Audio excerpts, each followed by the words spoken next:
let's talk about hard singles. So hard singles are honestly the basic form of tosses. I do them on the left and the right.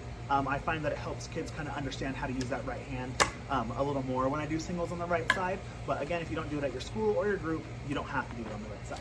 But we're gonna learn both today. So that right hand's gonna be over on the butt, left hand's gonna be under in the neck. For tosses, I usually try to find in between the bolt and that swivel, like the screw, and you can't see it because the rifle's taped, but where it's kind of screwed into the rifle right there, and the bolt, I find the midpoint between those two things, and I put my middle finger right on that midpoint, and the rest of my hands are there.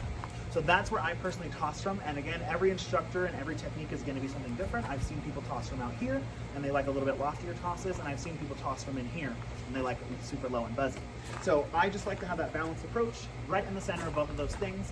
And now from here, I'm gonna go ahead and push on 8, and I'm gonna push straight down with that right hand to my side. Make sure that we're not pushing like this.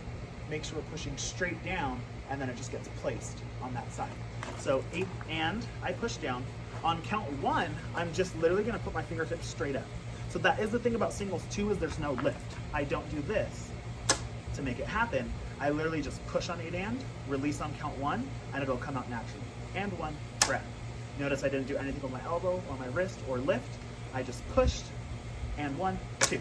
So you do that exact same thing on the other side now. You push with that left hand on 8 and then those fingertips are gonna be straight up on that count 1. So you're gonna be going, and 1, 2. And I have seen some people like to cross. So if you're a cross push method for singles and you like to do this, then the technique is the exact same. You're just pushing across rather than pushing down. I personally do push straight down and push straight up so that it stays consistent for my singles all the way up to my 7s, and there's no confusion with crossing, because sometimes you might get kids or students or just other members that cross and they toss like this. You know what I mean? But when you get to those higher tosses, it's gonna be a lot harder. So make sure you're here, push straight down for this exercise, and then straight up and grab. So I go 5 and 6 and 5, 6, 7, 8, and 1, 2, 3, 4, and 2, 2, 3, 4, and 3, 2, 3, 4, and 4, 2. Now in 2s, and now from here, I'm gonna go ahead and push, lift, squeeze. And now on your catch, you wanna make sure you're squeezing as hard as possible, because the second version of this exercise goes fast.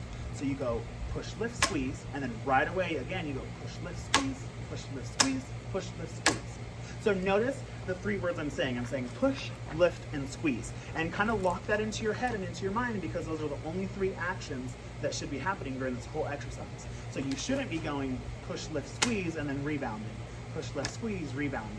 You want to stop your rifle and oppose it so you can go back the opposite way. But I can't do that quickly when I do that. So I have to go up, squeeze, up, squeeze, up, squeeze, up, squeeze. Every single time I squeeze, so I can stop my rifle and push back the opposite motion. So the entire exercise, start with that left hand under, I do 4 and 4s, and then I do 4 and 2s.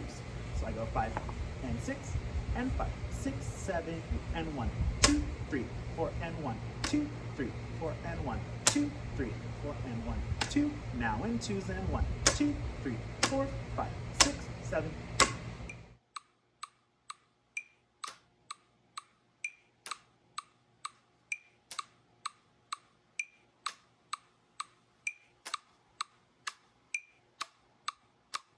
And yeah, that's hard singles. If you have any questions, go ahead and send me a message on Instagram. Thanks.